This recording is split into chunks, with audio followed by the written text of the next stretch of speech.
Hello and welcome to episode 11 of Up the Posh. I'm Kev, and it is the first day of my second season as manager of Peterborough United and our first game of the season in the Championship after our promotion last year. I've got a live com coming up later in the episode, which is our first game of the season away to Leeds. But first, I'm just going to take you through how the pre-season's gone, particularly what we've been getting up to with regard to transfers. First, if we have a quick look at the pre-season matches, we've only had 4, been a bit of a mixed bag. We've scored goals when we should have scored goals though, and we gave Slavia Prague a decent game, which was always good. Slight worry with the game against Accrington, but we did completely dominate that, and we were trying out a few different combinations going forward, so I'm not too concerned that we only won that game 2-1. But let's get on to the important business of transfers. And the first thing that you'll notice is we haven't spent a penny. And that is not through want of trying. I've had 4 or 5 good Championship players with bids in the region of £500,000 to £1 million accepted. Got down to discussing personal terms, agreed personal terms, and then they've just gone somewhere else. Everyone I want seems to be wanted by half a dozen clubs, and no one seems very interested in coming to the Posh, which is a bit unfortunate. What it has meant is rather than spending a lot of money on transfer fees, we had a little bit of a rejig of the way the transfer budget works. If you remember, we were given £3 million to spend and £100,000 of salary budget.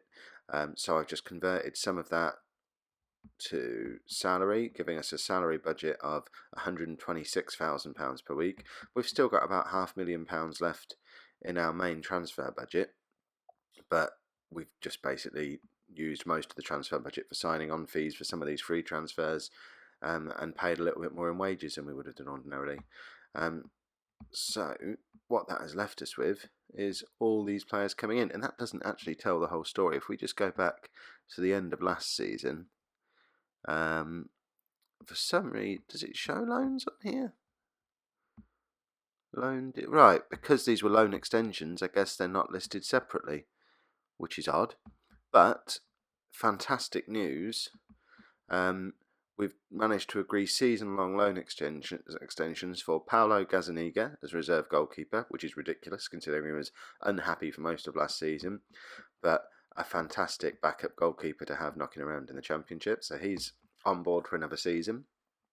We've also got Tommy Hoban from Watford again. He only played 2 games in the half season he was on loan for us, but I just think some of that was due to injury. He's got the potential to be a good Premier League defender, and he's just a handy sort of 4th choice centre back, 3rd choice left back cover player to have around. He's not costing us anything to have at the club, so what's the harm in him being with us? Tyler Browning has agreed to another year, and I think he might end up being our first choice, or one of our 2 first choice centre backs this season. He's here for another season long loan. Again, we're not paying him anything. He's just a very, very good defender. He's right up there, level on ability with Zakwani and Baldwin. And I would say he's going to be playing a lot of games for us this season. Gael Bigirimana is back for another year. He didn't set the world alight in midfield last year, but he's better than any of our other options, really. So I wanted him back at the club.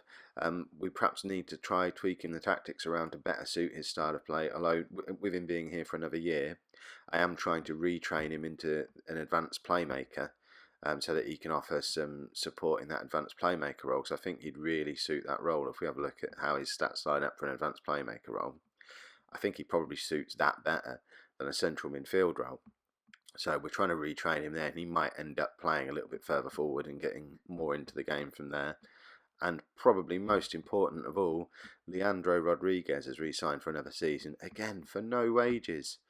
I don't know I don't know if this is some kind of bug or if it's because I'm using the downloaded database with the season updates a further year on, but I think Everton are mad for not wanting to have this guy in their squad after the goals he scored last season, but we'll certainly take him for another year. In fact, the one other that I forgot to mention, Adam Chickson is back as well, which also is insane because Brighton are in the same league as us now. They finished one place above relegation, and this guy is a top Championship left back, and they've let us have him for free for this year. They charged us 60 grand for the loan last year. He's here for another year for nothing. We're not. Oh, sorry, we are making a contribution towards his wages, but we're not having to pay Brighton any money for him now. So quite happy to have him there, competing for a place with Cozzy and Clay for another season. So if we then move into the actual permanent ins and outs before a couple of other loans that we did later on. Firstly, leaving the club. We've let Ayhan Oztema go, just never really made it into the side. Brisley was always going to be released. Darren Ambrose, I mentioned in the last video that I'd be looking to offload him. He just really struggled for fitness as the season went on. Only managed 8 games for us. He played very well in patches, but I think the step up to the Championship will be a little bit too much for him. Having said that, MK Dons in the Championship have signed him, but straight away he's gone in and picked up an injury, so I don't think we're missing anything by letting him go. Michael Bostwick, he actually got a pay rise when we got promoted and was on nearly £8,000 a week. It would have been nice to have him around as cover. He offers good cover at centre-back and central midfield. But for £8,000 a week, I'm not willing to pay this guy that kind of money to be a backup player across a couple of different positions. I think that we have better options, and you'll see from who we've brought in to act as cover in those positions. There are better, cheaper options out there. So happy to bring in any kind of transfer free from Southend for him. The fans are a little upset. We made a significant loss on him, but it doesn't tell the whole story because we're saving a lot on our wage budget, which has allowed us to bring in a couple of players who are going to be far more useful to the squad as the season goes on. Probably most surprisingly, we've let Leanne Goal go on a free transfer. It was a difficult one. I think the goals last season were a flash in the pan. I didn't want to just leave him lying around rotting in our team. I think I was a little bit swayed by real world football and just thought, no, he deserves to go out and play. He's not going to. He wouldn't even get on our bench this season. His contract was up at the end of this season, so I didn't really want to just leave him hanging around and then release him on a free. Then, so we've sent him to Dagenham. He's got a sell-on clause, so if he does carry on banging in loads of goals and ends up going for £1 million, we'll make a few quid off him still anyway. And we also let Danny Mullen go on a free, who we brought in the transfer window in January, purely because he was a handy guy to bring in when we had a squad of 14 players and we had no attacking players and we needed someone, and he was handy for a couple of games. But when you see the players we brought in who can play in his position, again, he's another guy who just wouldn't make our bench this year, and there's no point keeping him in the squad. So, players coming in. First guy, Mustafa Karayol. He's a free transfer from Middlesbrough, although he spent last season on loan at Huddersfield. He is my kind of winger because he's naturally a left winger, but he's right-footed. He's come straight in on a free, and he's already valued at £3.7 million. And is right up there as one of the top players at the club. But the reason I wanted him is because he provides cover all across our front four. So he can play left wing, advanced playmaker, right wing, or up front. He's probably not going to be first choice in any of those positions. I guess we'll see as the season goes on. He's probably not going to start the year as first choice, but with the flexibility to play anywhere across that front four, I see him picking up a lot of game time. So a very useful player to have around, and he is lightning fast with his acceleration as well, so that could be very handy. Nick Ross, another free transfer. Just the kind of player we like to bring into the club. He's a young and hungry central midfield player. Came in on a free transfer from Dundee, as well as being able to play central midfield. Again, he can play left wing, advanced playmaker, right wing. So plenty of opportunity for game time for him as well, and probably may well be battling it out as one of the starting central midfielders with a couple of other guys who we'll talk about. Well, we've spoken about Birger Romana.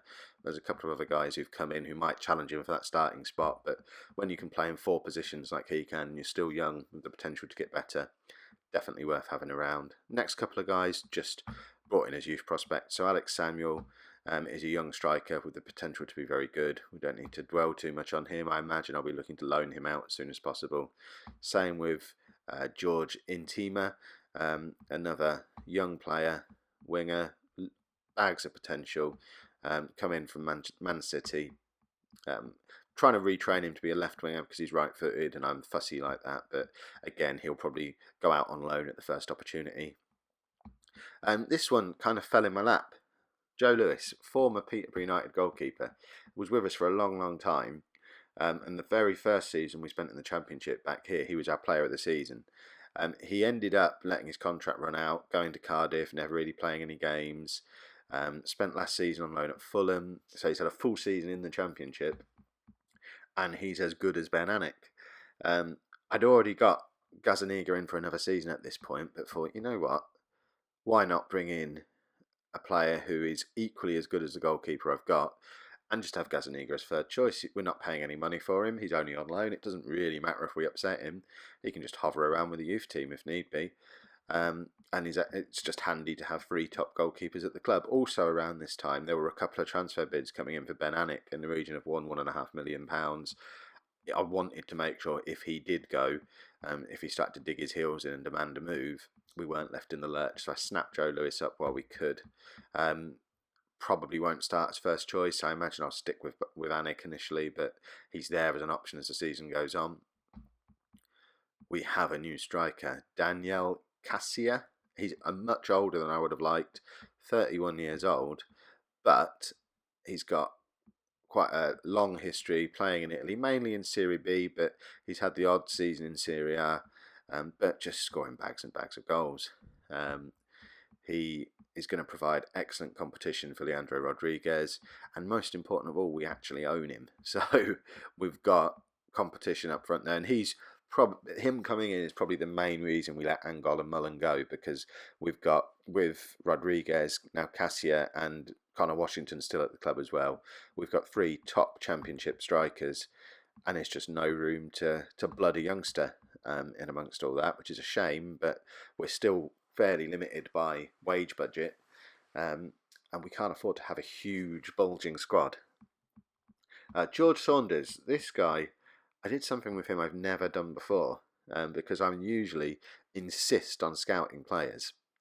But I asked my director of football for a recommendation for a midfielder. They suggested this guy. I couldn't scout him because he's played all his career in Spain, and I can't scout there. Is that Spain? Or is that's Colombia even? So he's played some time in Spain, then gone to Colombia and spent however many years in Colombia. So I couldn't scout him. But West Ham wanted him, Aston Villa wanted him. Loads of clubs who are that next level up from us wanted this player. So I thought, well, you know what? For less than £5,000 a week, for what looks like a player with half decent stats, let's just take a punt on him. And he's now come in and he's as good as Nick Ross. He's going to provide excellent cover in that central midfield area where we did struggle last season. And he's a good Championship player, so don't see any reason not to have him around. The other free transfer we brought in was Joe Rothwell. He came out of the youth trial day. He was scouted off the back of that. I think he was released by Man United in the summer after a season on loan at Barnsley. Bags of potential again. Already good enough to be challenging for a spot starting in our midfield, but the potential to get much, much better. This lad looks like a Premier League midfielder. Just needs a bit of game time. So it does leave us a little bit heavy in the amount of midfielders that we've got, especially because Jack Payne is back at the club now, who was on loan all last season, along with Luke James has returned as well, who will probably get some game time. He's a striker. But we have got a lot of central midfield players now, so I probably still need to offload a few. I've got Nathan Doyle and Marlon Packer both on the transfer list. I might even look to send Jermaine Anderson out on loan as well, our young midfielder, just because I don't see him getting a huge amount of game time at the moment. Would still want to keep him at the club, but I think he'd benefit from another season in League One. And then lastly, just to fill out the squad, brought in a couple more loan players. I was a little bit concerned we didn't have much cover at right back. I know Joe Gomez isn't a right back, but he can play anywhere across the back 4. With him and Tylus Browning both available as options to go over and cover at right back, I'm fairly happy that we've got adequate cover at right back now. If anything does happen to Stephen Darby or if he needs a rest, and there's every chance that Gomez is going to challenge up there for a starting spot, certainly for the first game of the season.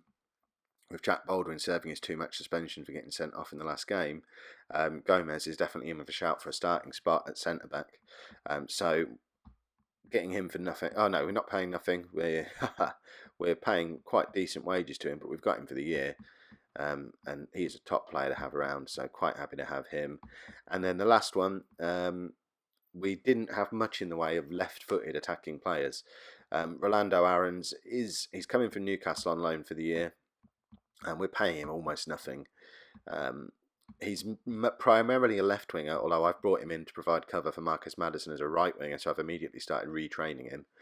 But I felt we needed a little bit more left-footed attacking players.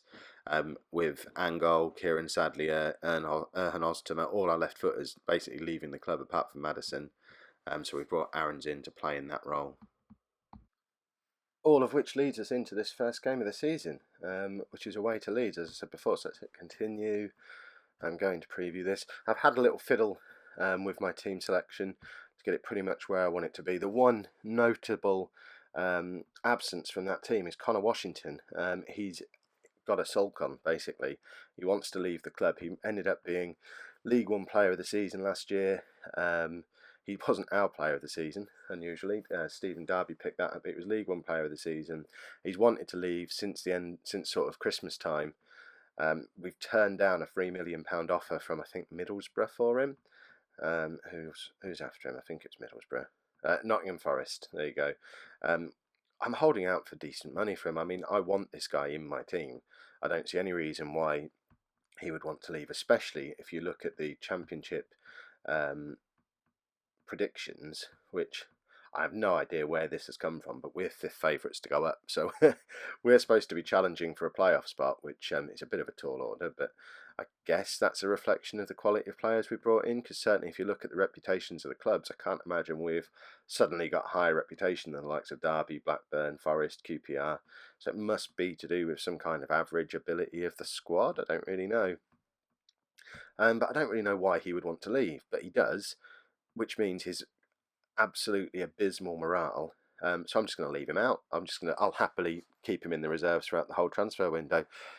Someone will either come in with a £4 million offer for him, which is what I've decided I want, or we'll just leave him in our reserves. I think we've got adequate cover for him now.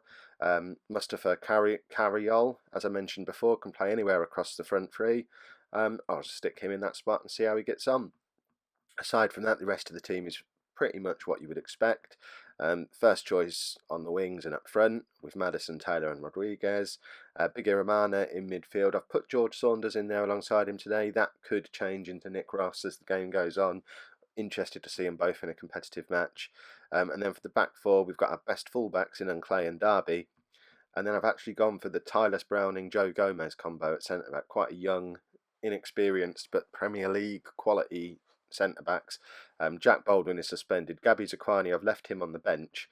Whether we will regret not having his experience there, I'm not sure, but I just like the fact that both these players are a little bit quicker, a little bit fitter, and obviously actual ability-wise will both end up being top quality Premier League players, something Zaquani never was. So I don't know, we'll see. That whole centre-back partnership is by no means settled for the season yet. There'll no doubt be a lot of rotation in that over the coming weeks.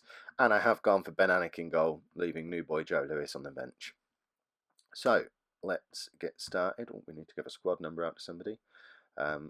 Young Joe Rothwell, the midfielder we signed on a free transfer from Man United just before this match. Right, we don't want to talk about Leeds, we want to talk about ourselves. Jack Baldwin's injured, but I think Joe Gomez is a perfectly good replacement. And yeah, I think that one. I didn't really read any of them. There was too many words there. Let's just get into this match and see how we get on. So it's a bit of a shame that we're away on the first game of the season. I would have liked to have been at home, but this is going to be a real test to see if that media prediction is going to be realistic for us, because the team talk at the end of last season was all about, we'll stay up if we bring in the right players. And then, there you go, Maddison's already got a goal. Fantastic, 1-0 up. But yeah, the team talk was, let's try and go up and stay up. And then my board came in and their minimum expectation was the playoffs. and the media are predicting playoffs. So I don't really know where that's come from, but I don't know. Perhaps that's what happens when you set a record points total in League One. But it's very handy to be 1-0 up already. And if you look at that possession after a quarter of the game is gone, we're absolutely dominating Leeds here, which is, it's ridiculous, really. We're a team that's just come up out of League One, but we are looking like the Championship club here. Which, when you consider there's a few new players in there, we're missing our star man from last year, is pretty impressive stuff. Oh, Browning's let him get through there. And was that a tackle? Was that Gomez coming back to cover, or was that just must have been a Gomez tackle, justifying his selection ahead of Gabby Zaquani there with a superb tackle. I'm quite happy for this game just to tick away with minimal highlights now. I'm not expecting to come and smash Leeds 3 or 4-0, so I'd rather just nothing else happen for the rest of the game now. Oh, Carriol's picked up a knock. See, this is going to wreck my Conor Washington, keep him out of the side for a while plan if other midfielders start getting injured. And I couldn't see that goal happen because that stupid box was in the way. It's a problem with playing on a MacBook Air screen. But there you go, we can see it in the replay. Oh, it's John Taylor with one of his typical finishes. That's just blasted across. And our two wingers seem to be starting the season in the Championship the way they left off in League One. Nearly 40 goals between them last year. Oh, we've conceded just before half-time. That's going to make for a much less happy team talk. We still should go in ahead, but it's not good to concede a goal with 47 minutes on the clock. We need to bring Carriol off. Have we got anyone who can play in that advanced playmaker role? I guess this is where we test out if Nick Ross really can play there. We'll stick him in that slot. Again, the benefits of the versatility of a player like that. And let's hopefully see this one out. I've never really been one for tweaking tactics. That might be something that has to change this season against better opposition. Initially, though, I am just going to leave it on attacking. And if we start getting battered with loads of late goals, we'll look to tweak it from there. But I'd much rather spend the last 10 minutes of a match trying to get an extra goal than trying to defend a 1-goal lead. It's always been my mentality for football. Go on. Oh, Taylor, you're so quick. How did you not beat that guy for pace there? That could have been an excellent goal. Not so good for the goalkeeper, I imagine. But what was he thinking from that goal kick? Oh, they've gone through again. That's twice they've sort of left our back four quite horizontal and just come in behind us. It's a bit of a worry. But part of me thinks it would have been even more of a problem with a slower player like Zaquani there. Oh, and there we go. Nick Ross saying, yes, I can play an attacking midfielder. Thank you very much for bringing me on in that position. That was a lovely little finish. Conor Washington would have been happy with that. Oh, a little turn and just tucks that in. That's excellent. I like having strength in depth. This is a novelty from last year. Right, what are we going to do here?